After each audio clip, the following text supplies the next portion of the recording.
Welcome to another episode of the Time Management Revolution podcast. I'm Helene Segura. I'm a time management fixer, and today we have with us Dr. Sheri Lake. Dr. Sheri is an author, speaker, and former professor who rebuilt her life after a traumatic brain injury, totally reshaped her relationship with time and focus. Blending academic expertise with somatic tools, she helps high achieving women navigate ADHD tendencies, reduce stress, and reclaim their energy. As CEO of Sheri Lake LLC, she empowers women to build systems that stick so they can succeed without sacrificing their health or identity. Sheri, welcome. Thank you, Helene. It's so good to be here. Well, let's start off with establishing a baseline understanding, and that is what exactly is a TBI or traumatic brain injury. So, traumatic brain injury happens when an external force hits your skull and it displaces your brain.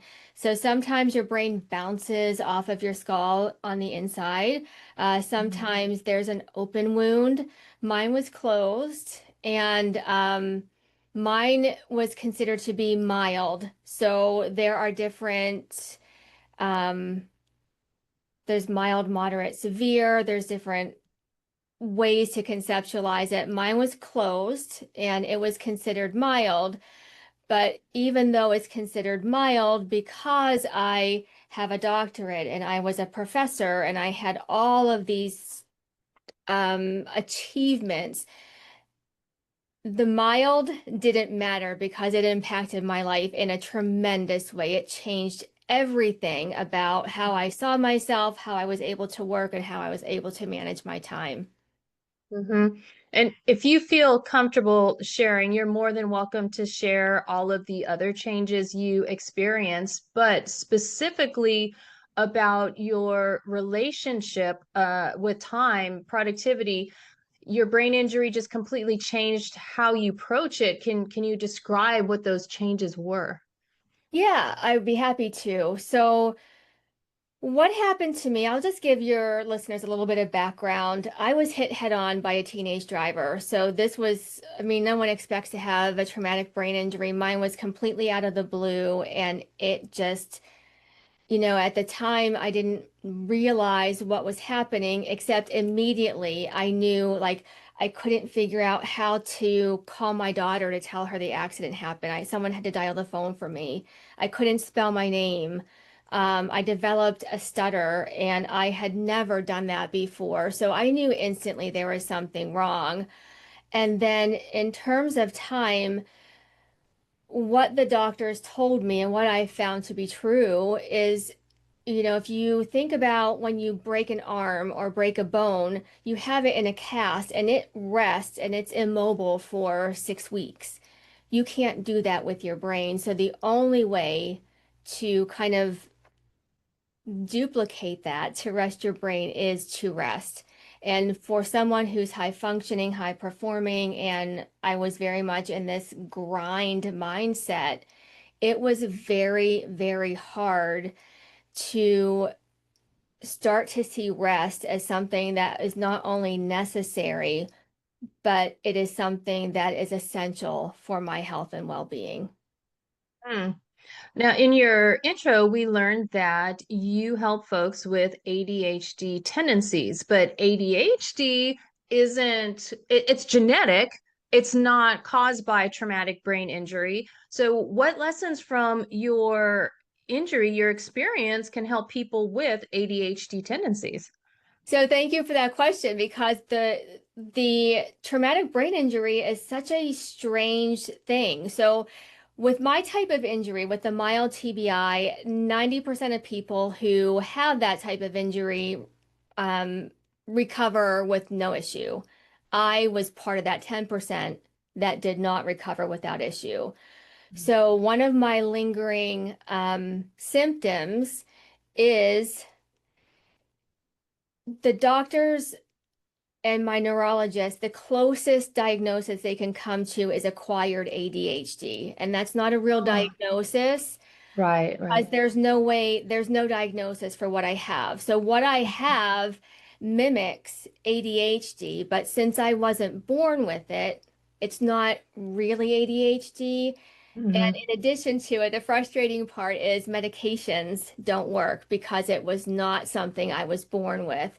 So I'm Okay. left with this kind of gap in the way I approach my life. And I've really had to figure out sort of like life hacks to kind of work Hmm. around my attention difficulties.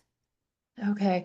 Now, I know that there are a lot of people who feel that they have ADHD tendencies. They are not clinically diagnosed. So I have a feeling that some of the hacks you've developed for your situation, they can also help others. So can you give a couple of examples of how you've learned to live with your condition and still function in the quote unquote regular world with Yes. time management?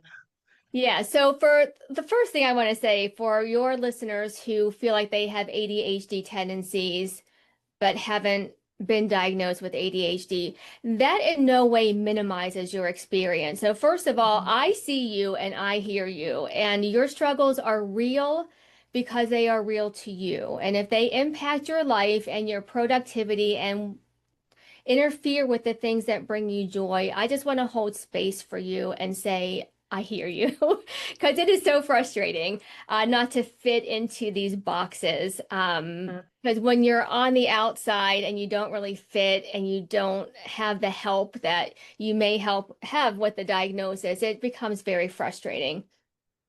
Um, Secondly, the tips that have helped for me are really, this is going to sound a little bit woo, but it's really tuning into your body. I think so many times when you're stuck in your head, or for me, when I'm stuck in my head, I forget to pay attention to how my body feels. And my body is sending me messages all the time.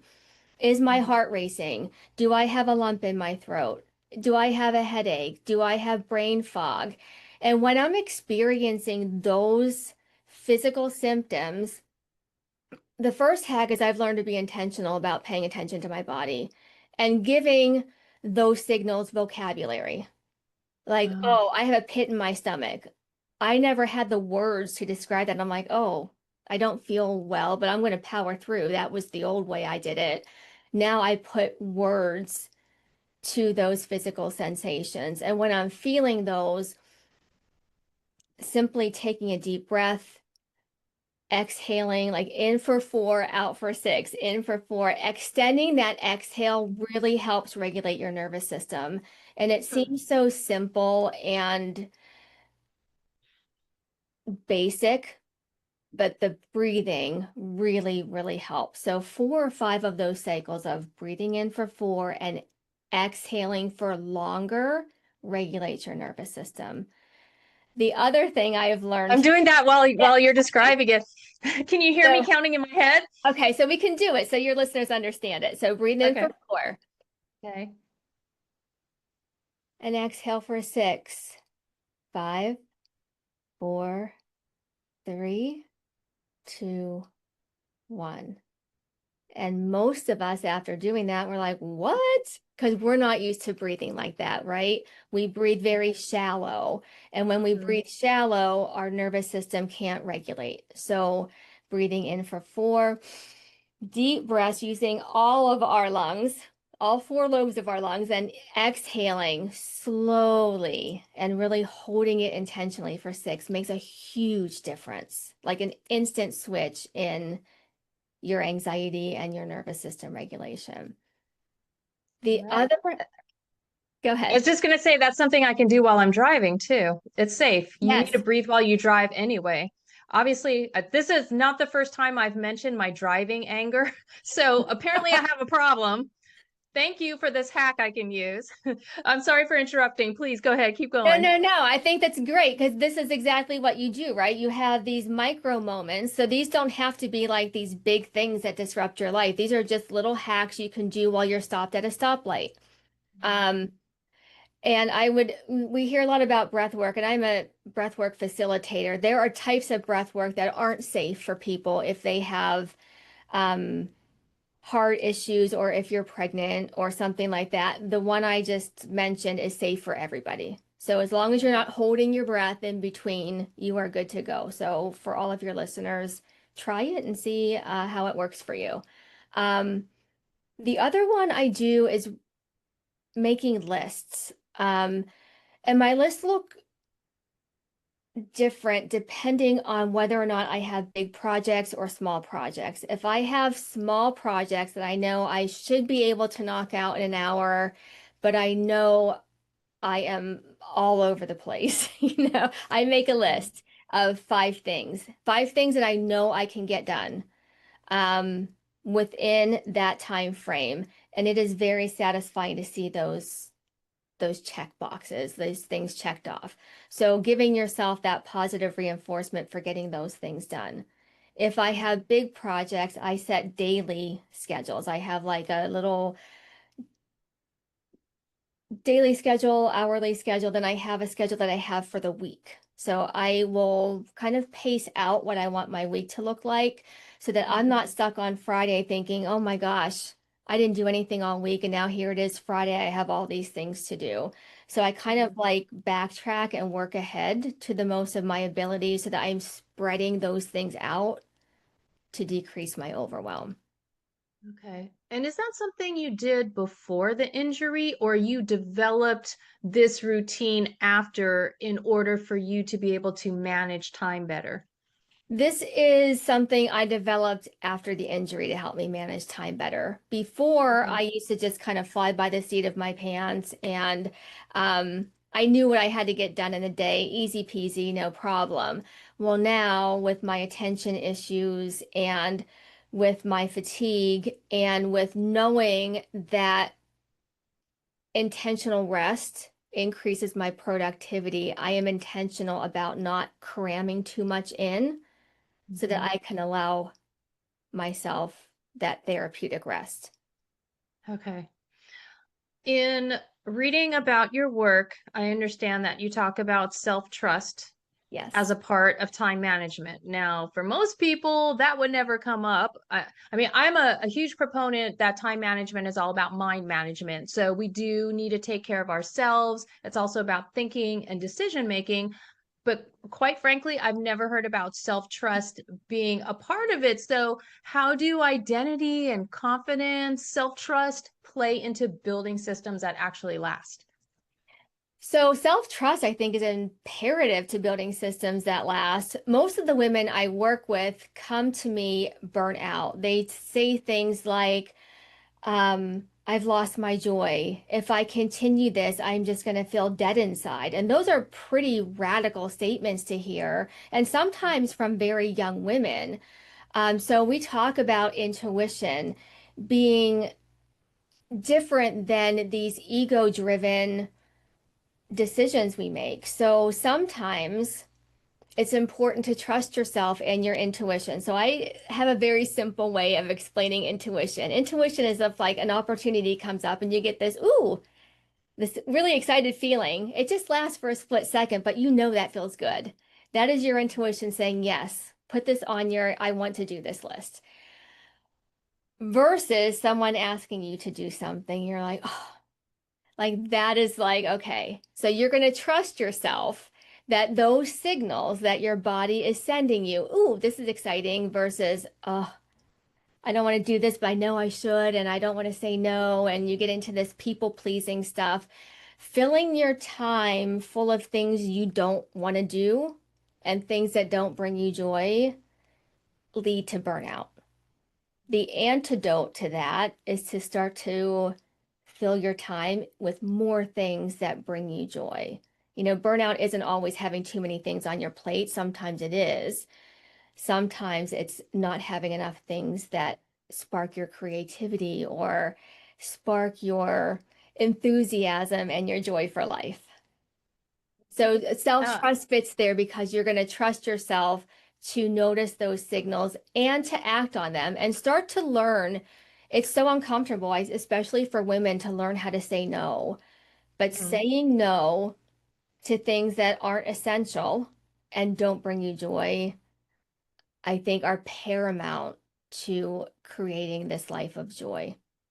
Mm-hmm. And I can see how that can be implemented a little more easily and quickly in your personal life. But what about the women you work with who are in the corporate world? They are not the CEO, and therefore they have to answer to somebody.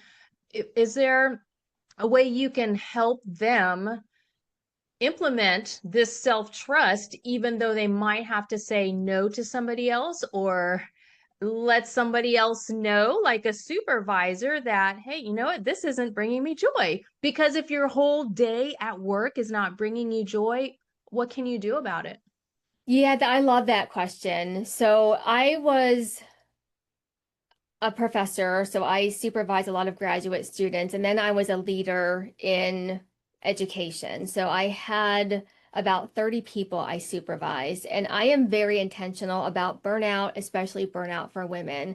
So one thing I did as a supervisor is I would hold weekly meetings with the whole group to see how it was going, how are they feeling, how was their workload, and I know that most people don't have that. That's why I like the lists, plotting out your week, plotting out your tasks. So, one thing that you could do, or your listeners could do if they are in that sort of situation at work, is really plotting out your week and having evidence to show your supervisor. Like, okay, I have all of these things. I've managed my schedule. I run my schedule like a pro. Here's what I have. What suggestions do you have for creating time for these things? What are essential and what can kind of take the back burner? And becoming comfortable with having those difficult conversations and learning to advocate for yourself. Because if you're not happy at work and you are burnt out, I don't believe that's anyone's life purpose. Exactly. Do you have any recommendations for how your clients can say no? I do. And it depends on the context, it depends on the Right. person, and it depends on if Mm-hmm. it's an essential project or maybe a non-essential project. I Mm-hmm. teach them to say no by just saying, that doesn't fit my schedule right now, but in a month or in a week or whatever time, because you know your schedule, you're now running it, you have evidence to support that, you're going to Mm-hmm. have time opening up here. Um, and sometimes with leaders who push back and kind of guilt you into, well, I'm asking you because I know you're the best person for the job, and all those conversations that happen, which are kind of manipulative in some ways. Sometimes no becomes a complete sentence. And worst case scenario, you're left making the decision that I have had to make, and I know a lot of people have had to make. Is this someplace I want to stay? Is this good for my health, or is it time to potentially move on? Mm-hmm. That's where Yeah. the self-trust comes in, just getting really honest about how it feels, what you Mm-hmm. want, your relationships, and whether or not it is feasible for you to keep up the pace Mm-hmm. you're expected to work in some situations. Yeah, I'm glad you brought up that worst case scenario, because unfortunately, some of us do need to look at that Yeah. and realize that, as scary as it could be life-saving for somebody to exit their situation. Life-saving as in it's a detriment to their health to keep working there. So I'm really glad you brought that up, because some people fear that option and won't even consider it. But really, if you think about it, your self-preservation should be at the top of a priority list. And if work is that bad and you're not being listened to, I hope that they would consider that last scenario you brought up. Now, this is going to be a total off the wall question, so please forgive me. I hope you don't feel like I'm blindsiding you, but it popped into my head as we've been talking that you work with a lot of women. And chances are you work with women who are in their 40s, who are in their 50s. I'm assuming it's just not all under 40, but I have experienced more and more women in that 40s and 50s who are perimenopausal, menopausal. That's not something you talk about in a corporate environment, in an education environment, in any environment. But there are a lot of menopausal symptoms that are ADHD-like tendencies, like the brain fog, like memory. So, does menopause ever come up in your conversations as all as a connection, or you're looking purely at, okay, these are your symptoms and this is how we can help? And it's like that the health part of it is just left out. The health part of it is, to me, never left out. So I Okay. hear exactly what you're saying. Yeah, perimenopause and menopause very much mimics ADHD tendencies. And Helene, it also mimics TBI symptoms. I mean, it is like, recovering from my TBI and then being in menopause, I'm like, oh no, not again.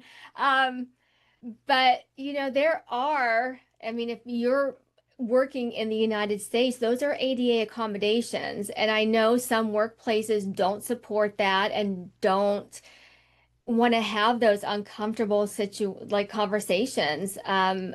And they want to kind of put it under the rug because it is a women's issue and not a corporate issue, but it really is an issue for the organization. So, yeah, I encourage women to start having those conversations with human resources and with their supervisors because it's education. I think we've really evolved as women to be able to speak up for ourselves and for our needs.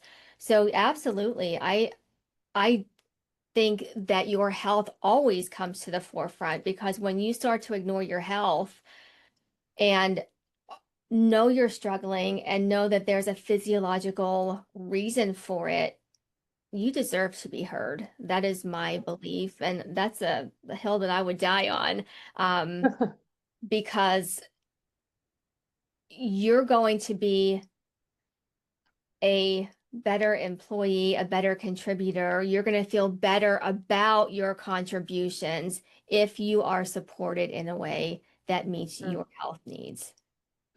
Absolutely. Preach, sister. Okay. Now, when somebody feels overwhelmed or scattered, I know you've mentioned the breathing, but are there any other simple strategies that they can use right away to regain focus? Yes, the breathing is definitely a big one. The other thing I really help women with is tuning into their senses. So it's very much about getting out of your thinking brain and more Mm. into this feeling. So ideally, I like women to go outside, just completely change the environment that you're in, get out of that situation that's causing stress at the time. Go outside, take a deep breath in. What do you feel? I feel the wind on my face. I feel a cool breeze. What is the temperature? What do you see? I see a bird. I see the trees. I see the trees changing color in the fall. What do you hear? I hear a car. I hear garbage, wherever it is that you are. And tuning into sensory experiences really helps regulate the nervous system because it brings you back down into your body. Mhm. In my private sessions, we talk about embodiment, and that can get a little esoteric for people. But what that really means is tuning into your senses.